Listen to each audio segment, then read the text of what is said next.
ఒక చిన్న పల్లెటూరులో అర్జున్ అనే బాబు ఉండేవాడు. చిన్నప్పటినుంచే పేదరికం, కష్టాలు అతని జీవిత భాగస్వాములు. తండ్రి కూలీ, తల్లి ఇంటింటికి పనులు చేసేది. కాని అర్జున్ కలలు మాత్రం పెద్దవి.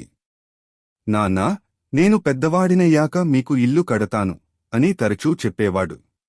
కాని పరిస్థితులు అతన్ని చదువుకు దూరం చేశాయి. స్కూల్ ఫీజులు కట్టలేక అనేకసార్లు చదువు ఆగిపోయేది. అయినా రాత్రిళ్లూ లాంతరు వెలుగులో చదివేవాడు. ఒకరోజు తల్లి చెప్పింది, కన్నీళ్లు మన బలహీనత కాదు బాబూ. అవి మనకో శక్తి. వాటిని వృధా చేయకు, ఇష్టపడటానికి ఉపయోగించు. ఆ మాటలు అర్జున్ హృదయంలో అగ్నిలా వెలిగాయి. ఉదయం కూలిపని చేస్తూ, రాత్రి చదువు కొనసాగించాడు. కొన్నిసార్లు ఆకలితో నిద్రపోయినా కల మాత్రం విడిచిపెట్టలేదు.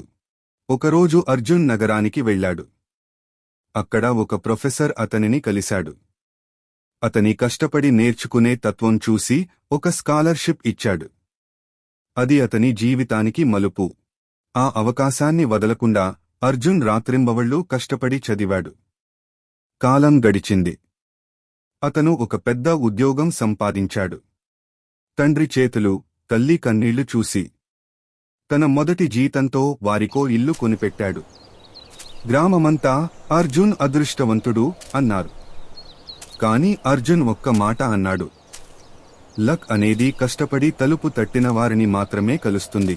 హార్డ్ వర్క్ లేకుండా లక్ వృధా. లక్ లేకుండా హార్డ్ వర్క్ నెమ్మదిగా ఫలిస్తుంది. కాని ఈ రెండూ కలిసినప్పుడు జీవితం వెలుగులు విరజిమ్ముతుంది.